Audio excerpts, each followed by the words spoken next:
सभी को नमस्ते। आज बात करेंगे नाभि खिसकने के ऊपर, जिसको बोलते हैं कि धरन खिसकना या नाभि डिगना या नाप डिगना। तो धरन को कैसे ठीक करें?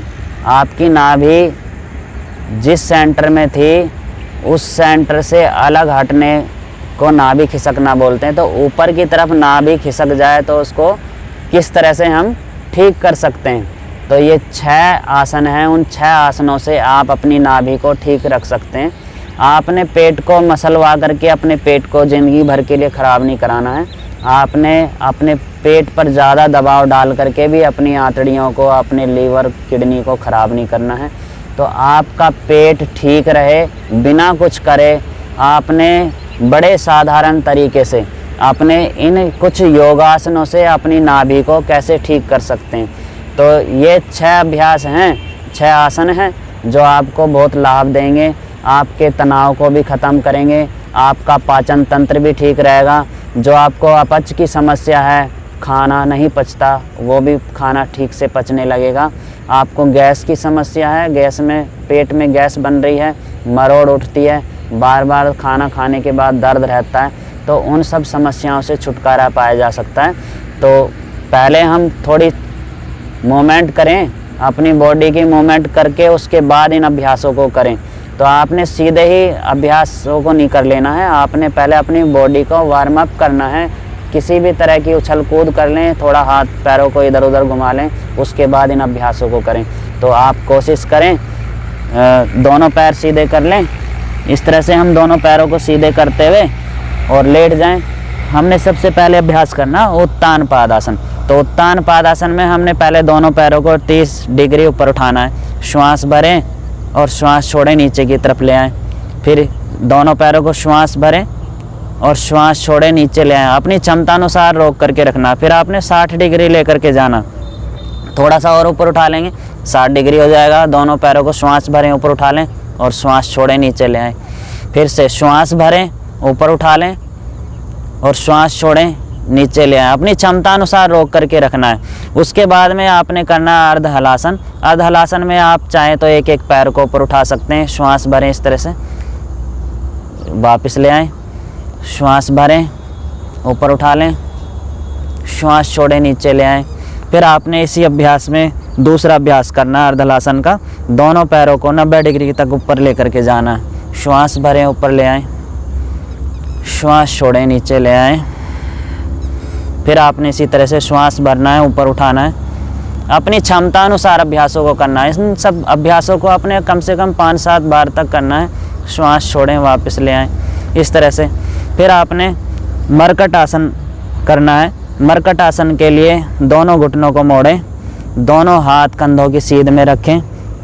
इसमें भी आपने मरकट आसन में पहला अभ्यास करना है। दोनों घुटनों को मोड़ के रखना है, एड़ी मिला करके रखनी है। एड़ी के ऊपर एड़ी, घुटने के ऊपर घुटना, टखने के ऊपर टखना, गर्दन विपरीत दिशा में इस तरह से ट्विस्ट करें।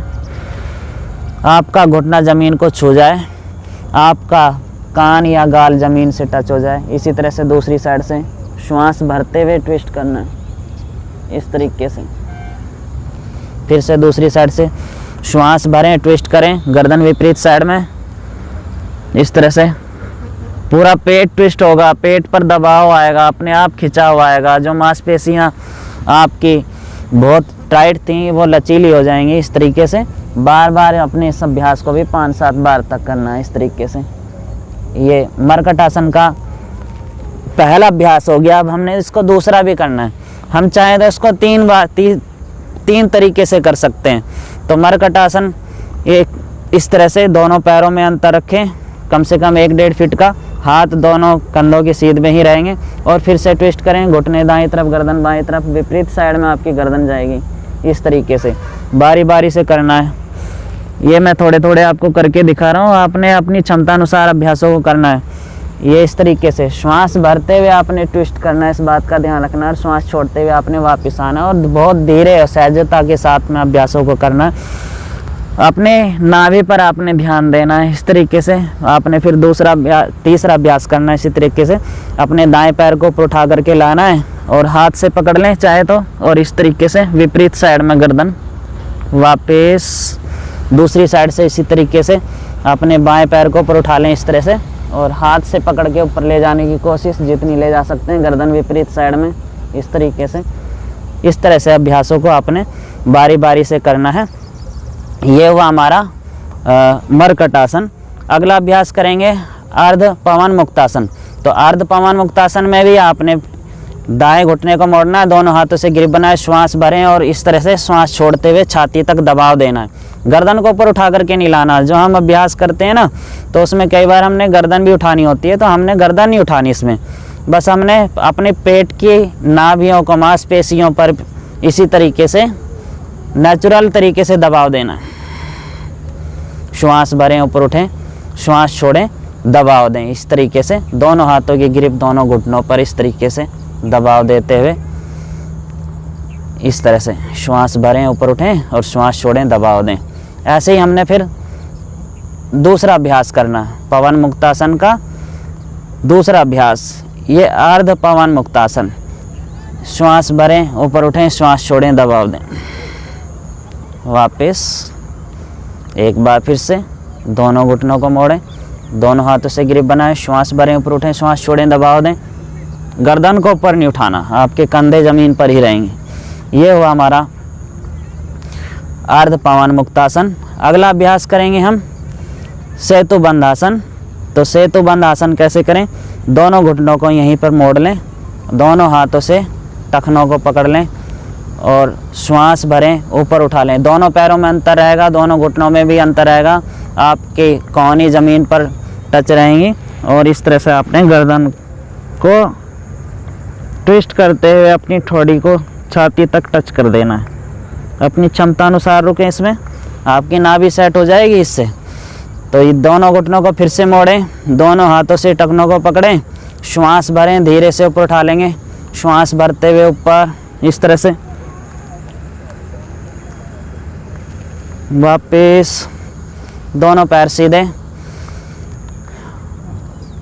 हर अभ्यास में आप थोड़ा रेस्ट करें, अपनी श्वासों को सामान्य करें।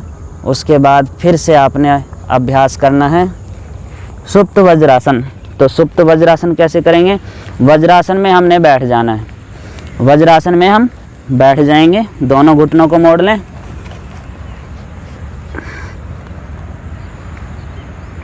दोनों घुटने मोड़ लें, दोनों घुटनों में थोड़ा सा अंतर होगा, 4-6 इंच का अंतर कर लें और इसी तरीके से दोनों एड़ियों को बाहर की तरफ कर दें। दोनों पैर के अंगूठे आपस में मिले हुए हों, कोशिश करें आपके हिप्स ज़मीन को छूते हुए। तो आपने दोनों हाथों की सहायता से इस तरह से कोहनियों को टिका दें और इस तरह से लेट जाएं। आपने दोनों हाथों को क्रॉस में इस तरह से ले आएं। अब आपका सिर वाला भाग क्रॉस वाले भाग पर होगा और श्वास से आप सामान्य कर सकते हैं। चाहे तो अपनी क्षमता अनुसार कुछ क्षणों के लिए 10 सेकंड 15 सेकंड श्वास भर के पीछे की तरफ इसी तरह से लेट सकते हैं, फिर वापस आ जाएंगे। आपके घुटने ज़मीन पर ही रहेंगे लेटते समय भी और बैठे समय भी इस तरीके से। ये वज्रासन में खाना खाने के बाद बैठा जा सकता है। अगर किसी को गैस की समस्या है, अपच की समस्या है, जो टहल नहीं सकते हैं, तो वो वज्रासन में बैठ जाएं। जिनको घुटनों की समस्या उनका तो कुछ हो नहीं सकता, लेकिन यह है कि कोशिश करें जो स्वस्थ हैं वो अपने घर के अंदर नीचे भी बैठ करके खाना खाएं और इसी तरह से बैठें खाना खाने के बाद। तो नीचे बैठ करके खाने से भी पेट पर बहुत असर पड़ता है। जो लोग कुर्सी पर बैठ करके खाते हैं ना, पैर लटका करके खाते हैं, तो उनको पेट की समस्याएं होती ही रहती हैं। तो हमेशा ज़मीन पर ही बैठ करके भोजन की व्यवस्था होनी चाहिए। तो इस तरह से मैं एक बार फिर से करके दिखा देता हूँ। इस तरह से लेटना है दोनों कोहनियों की सहायता से और आपके दोनों घुटने ज़मीन पर ही रहेंगे। अब आपने दोनों हाथों को क्रॉस में इस तरीके से ले आना है, अपना सिर दोनों क्रॉस वाले भाग पर रखना है इस तरीके से। ये हुआ हमारा सुप्त वज्रासन। तो ये इसको भी 4-5 बार तक कर सकते हैं। अपनी क्षमता अनुसार अभ्यासों को करना है, आपने हद से ज़्यादा अभ्यासों को नहीं करना। आपको एनर्जी मिलनी चाहिए। आप जिस रोग के लिए आप जिस मकसद से जो आपका मकसद है लाभ लेने का, वही आपका अभ्यास पर ध्यान होना चाहिए। तो आपने शांत होकर के बैठना है। उसके बाद में चाहे तो आप अनुलोम विलोम कर सकते हैं, क्योंकि ये मांसपेशियों के लिए, नस नाड़ियों के लिए ही बड़ा लाभ देने वाला अभ्यास है। तो आप किसी भी पोजीशन में बैठ सकते हैं। आप चाहे तो सुखासन, पद्मासन, किसी भी आसन में बैठें और थोड़ा एकाग्र भाव से बैठें और उसके बाद अनुलोम विलोम करें। और आपने जो अपनी दिनचर्या है वो कर सकते हैं। तो आप सुबह शाम दोनों समय करेंगे इन अभ्यासों को तो बहुत अच्छा लाभ मिलेगा। आपने अपने तनाव को भी दूर करना है। आप फिज़िकल, अगर आपको किसी तरह का बॉडी के अंदर दर्द है वो भी आपका ठीक हो जाएगा। आपका मानसिक तनाव है किसी भी तरह का, तो वो इन अभ्यासों से वो भी ठीक होगा। तो ये था धरण डिगना, नाप डिगना, नाप खिसक जाना, उन सब को ठीक करने के लिए अभ्यास था। तो आज के लिए इतना ही। सभी को नमस्ते।